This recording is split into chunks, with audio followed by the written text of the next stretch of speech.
Durante 100 años nos dijeron que Rasputín sobrevivió al veneno y a los disparos. En 2024, un análisis forense reveló algo que contradice esa historia por completo.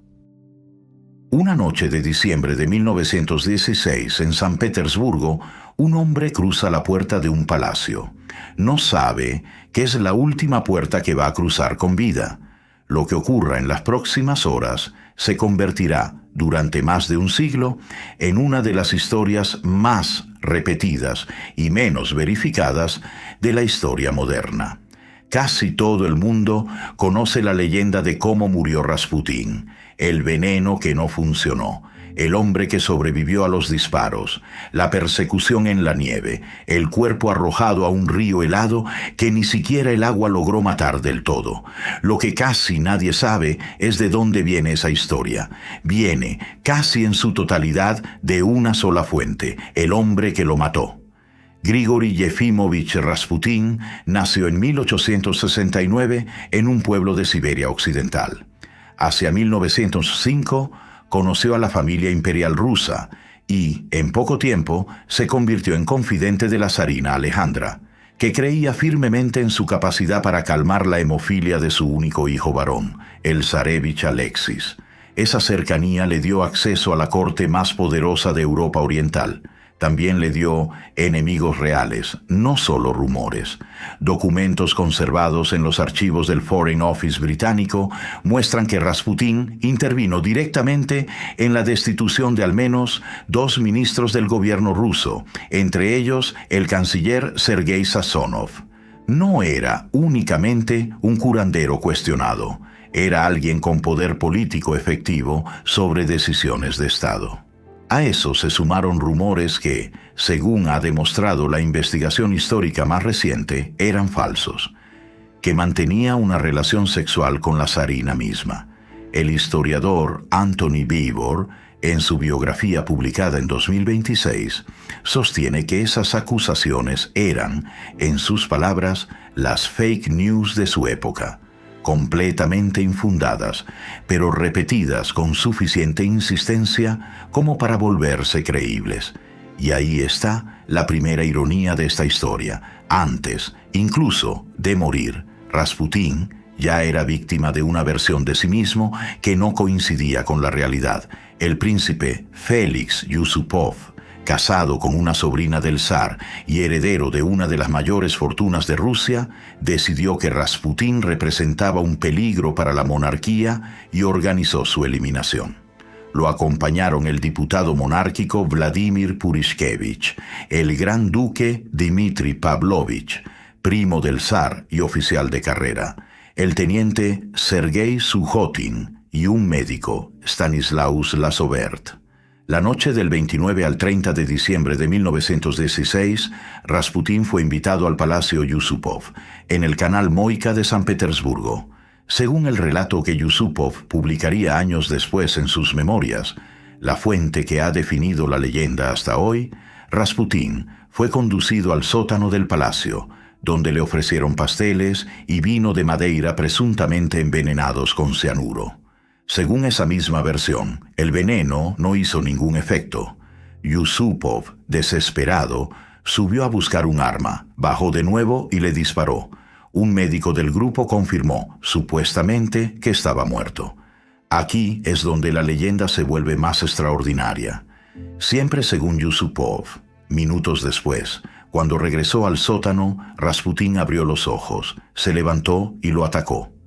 Huyó hacia el patio arrastrándose, gritando como un animal herido, mientras Purishkevich le disparaba varias veces más, hasta abatirlo. El cuerpo fue después golpeado, atado, envuelto en tela y arrojado a un agujero en el hielo del río, cerca del puente Petrovsky. Durante décadas, esta fue la historia que se contó una y otra vez. El hombre que el veneno no pudo matar, ni las balas pudieron detener del todo, y que quizás, según algunos relatos posteriores, seguía con vida cuando el agua se cerró sobre él. Es una historia extraordinaria. El problema es que el propio cuerpo de Rasputín la contradice en casi todos sus puntos centrales. La desaparición de Rasputín se supo casi de inmediato. El Ministerio del Interior ruso ordenó una investigación, dirigida por el general Piotr Popov. La tarde del 30 de diciembre se recuperó del agua helada una bota marrón y se encontró sangre en la baranda del puente Petrovsky. Se llamó entonces a la policía fluvial. El cadáver fue hallado por la policía fluvial el 1 de enero de 1917. Esa misma noche, hacia las 10, se realizó la autopsia a cargo del doctor Dmitry Kosorotov. Ese informe original se considera hoy perdido en su forma completa, pero una revisión posterior de sus hallazgos, realizada en 1993 por el doctor Zharov, junto con una fotografía post-mortem descubierta por la policía 2 meses después del asesinato, permiten a la medicina forense moderna reconstruir lo que realmente ocurrió esa noche con un grado de precisión que ningún testigo interesado podía ofrecer. Empecemos por el veneno, el elemento más famoso de toda la leyenda. La autopsia no encontró ningún rastro de cianuro en el cuerpo de Rasputín, ninguno. Años después, el propio doctor Lasover declaró que, en el último momento, no había puesto veneno real en la comida, que algo lo hizo dudar. Así que la primera gran certeza de esta historia es también su primer gran desmentido. Rasputín no sobrevivió milagrosamente al cianuro, porque nunca lo hubo. El hombre imposible de envenenar simplemente nunca fue envenenado. Hay, además, un detalle adicional que refuerza esta duda desde antes incluso de la autopsia. Se sabía, entre quienes lo conocían, que Rasputín evitaba los dulces, por una creencia personal de que el azúcar debilitaba sus supuestos poderes. Si esto era cierto, la elección misma de unos pasteles envenenados como arma principal del complot ya era, de partida, una decisión poco meditada por parte de sus asesinos. Sigamos con las heridas de bala. La autopsia documentó 3 disparos, uno en el costado izquierdo del pecho, otro en la espalda y un tercero, el que se considera mortal, en la frente. Hasta aquí, coincide en lo general con la versión de Yusupov. Pero el detalle importa, y el detalle es donde la leyenda se rompe. La fotografía post-mortem muestra, con claridad, que el disparo en la frente fue efectuado a bocajarro. Hay una marca de contacto directo del cañón del arma sobre la piel, sin el rastro de pólvora disperso que deja un disparo hecho a distancia. Un análisis forense publicado en 2024 en la revista científica Forensic Science, Medicine and Pathology es explícito en este punto. Ese tipo de herida es incompatible con la escena que describió Yusupov, la de un hombre huyendo, corriendo por el patio, siendo alcanzado por un disparo lejano de Purishkevich. Un hombre que huye no recibe, por definición, un disparo de frente y a quemarropa en mitad de la frente. Ese tipo de herida corresponde, según ese mismo análisis, a algo mucho más parecido a una ejecución que a una persecución. Y hay más. La revisión de 1993 sobre los hallazgos originales añade otro detalle inquietante: heridas de abulsión en el ojo derecho, desgarro en la oreja, marcas de un objeto contundente en el cuello y el cuerpo y aplastamiento de los genitales. Durante años se interpretó esto como prueba de la brutal golpiza que Yusupov describió en sus memorias. Pero conviene ser prudentes aquí, porque el propio análisis forense moderno señala algo que rara vez se menciona.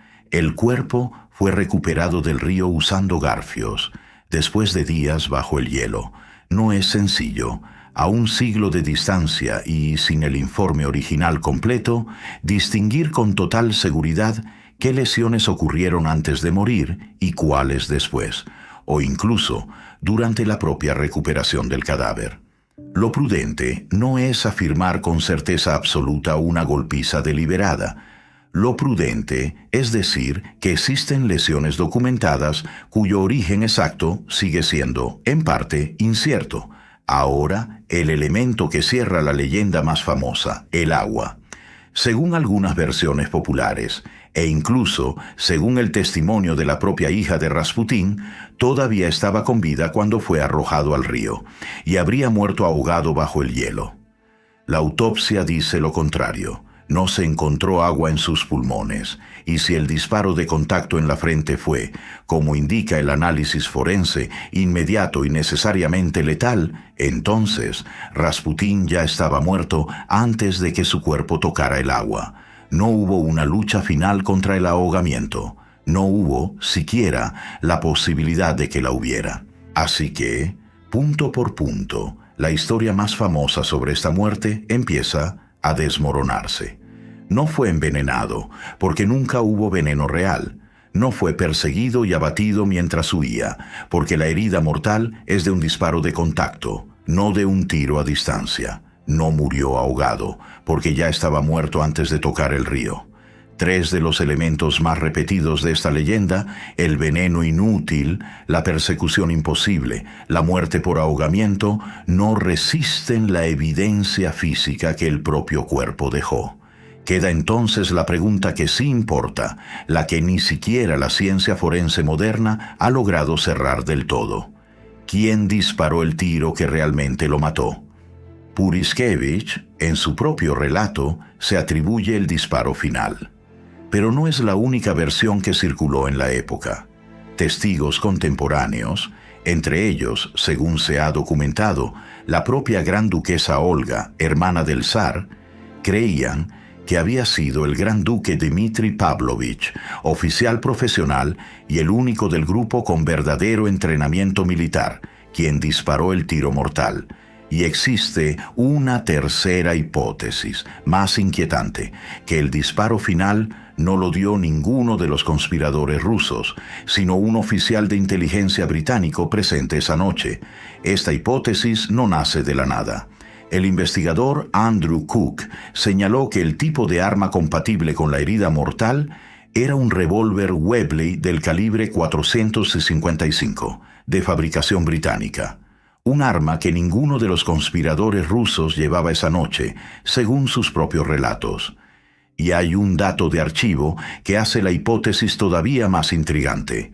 Documentos del Foreign Office, custodiados hoy en los archivos nacionales del Reino Unido, muestran que el embajador británico en Rusia, George Buchanan, tenía conocimiento de que se planeaba un atentado contra Rasputín aproximadamente una semana antes de que ocurriera.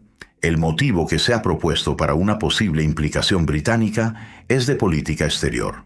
Rasputín se oponía a la guerra contra Alemania y existía el temor, en Londres, de que pudiera influir en el zar para buscar una paz por separado, lo que habría debilitado el frente oriental contra las potencias centrales justo en mitad de la Primera Guerra Mundial.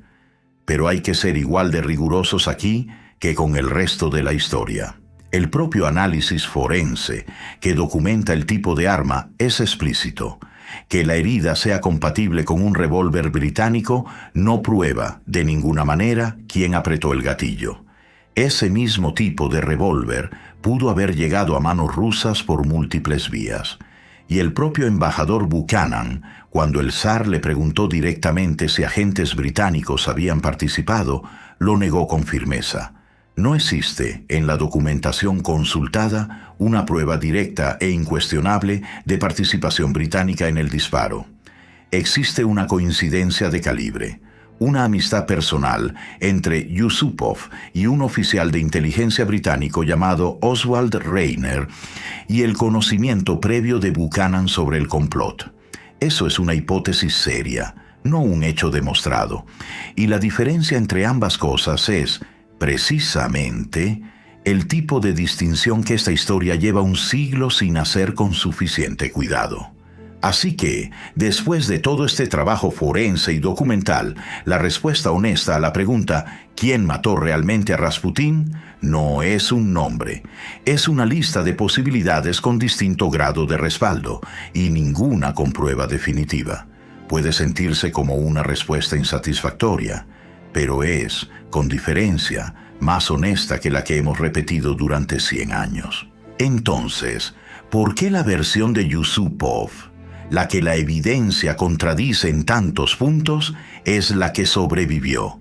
La explicación más aceptada por la historiografía actual es tan humana como incómoda. Yusupov nunca fue procesado por el asesinato. Fue desterrado brevemente a una finca familiar.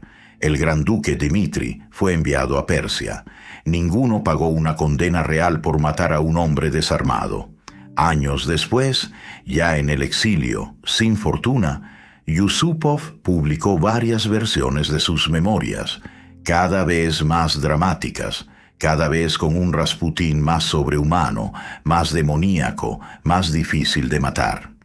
El historiador Douglas Smith ha sugerido que esa escalada de dramatismo cumplía dos funciones a la vez: aliviar la culpa de haber matado a un hombre indefenso, convirtiéndolo en una amenaza casi imposible de detener, y, de forma mucho más práctica, vender más ejemplares de un libro que era, literalmente, su principal fuente de ingresos en el exilio. En otras palabras, el mito de Rasputín no nació por accidente ni por simple exageración con el paso del tiempo. Nació, según toda la evidencia disponible, de la decisión deliberada de su propio asesino de convertir un crimen político en una leyenda sobrenatural. Las consecuencias de aquella noche llegaron mucho más rápido de lo que cualquiera de los conspiradores imaginó. Ninguno pagó por el asesinato con una condena judicial real y, según una carta atribuida a Rasputín, cuya autenticidad sigue discutida por los historiadores, él mismo habría predicho que si moría a manos de nobles, ningún miembro de la familia imperial sobreviviría más de 2 años. La familia Romanov completa, el zar, la zarina y sus 5 hijos, fue ejecutada por los bolcheviques 19 meses después, en julio de 1918. Sea o no auténtica esa carta, la coincidencia se convirtió, con el tiempo, en una pieza más del mito. ¿Qué podemos afirmar entonces, con la evidencia que realmente existe? Que Rasputín murió por un disparo de bala a bocajarro en la frente, no por veneno ni por ahogamiento. Que la escena de persecución y lucha sobrehumana que definió su leyenda durante un siglo no coincide con las heridas documentadas en su propio cuerpo. Que el relato que la volvió famosa fue escrito por el hombre que tenía más motivos del mundo para exagerarlo, y que, incluso con toda la ciencia forense disponible hoy, hay una pregunta que probablemente nunca tendrá una respuesta cerrada.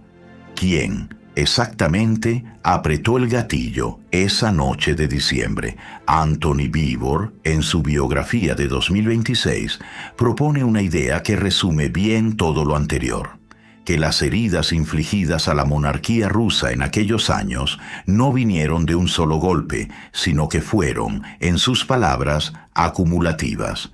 Rasputín no derribó el imperio de los Romanov por sí solo, pero su leyenda, la real influencia que tuvo, sumada a los rumores falsos que la exageraron, sumada después al mito fabricado sobre su propia muerte, se convirtió en una pieza más de un sistema que ya se tambaleaba por muchas otras razones: una guerra mundial, una economía exhausta, una corte cada vez más aislada de su propio país.